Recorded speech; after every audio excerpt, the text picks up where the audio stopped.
నేడు తెలుగు ప్రజలు సగర్వంగా తలెత్తుకు బ్రతుకుతున్నారంటే దానికి కారణం అమరజీవి పొట్టి శ్రీరాములు అని నెల్లూరు మేయర్ స్రవంతి పేర్కొన్నారు. పొట్టి శ్రీరాములు వర్ధంతిని పురస్కరించుకుని కార్పొరేషన్ కార్యాలయంలో ఆయన చిత్రపటానికి నివాళులు అర్పించారు.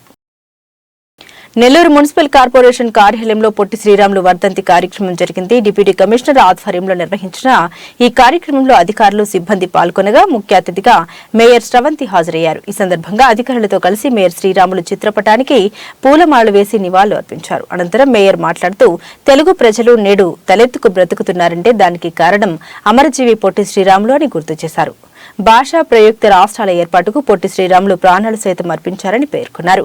ఆయన ఆశయాలకు అనుగుణంగా తెలుగు ప్రజలు ముందుకెళ్లాలని సూచించారు. ప్రత్యేక ఆంధ్ర రాష్ట్రం ఏర్పడాలి అని పోరాటం చేసిన వ్యక్తుల్లో ప్రధానమైనటువంటి వారు పొట్టి శ్రీరాములు గారు. స్వతంత్రం రావడానికి చాలా మహనీయులందరూ కూడా ఉద్యమం చేయడం జరిగింది. దాంట్లో పొట్టి శ్రీరాములు గారు కూడా ఒకరు.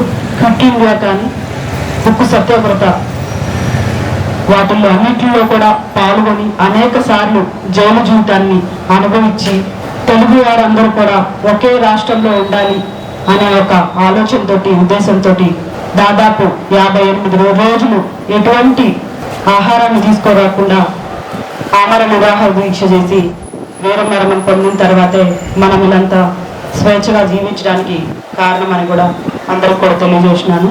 అలాంటి మహనీయులందరూ కూడా చేసినటువంటి కృషికి త్యాగమే ఈరోజు మనమంతా కూడా అనుభవిస్తున్నామని కూడా అందరికీ తెలియజేస్తూ, ఇప్పుడున్నటువంటి యువత అందరికి కూడా ఆ మహనీయుల స్ఫూర్తితోటి ముందుకు వెళ్ళినప్పుడు తెలుగు వారందరూ కూడా కలిసి కట్టుగా ఉన్నప్పుడే అలాంటి మహనీయులందరూ త్యాగానికి ఫలితం ఉంటుందని కూడా తెలియజేస్తూ, మన పొట్టి శ్రీరాములు గారు మన నెల్లూరు జిల్లా వారు అయినందుకు మనమంతా కూడా గర్వపడాలని కూడా తెలియజేస్తూ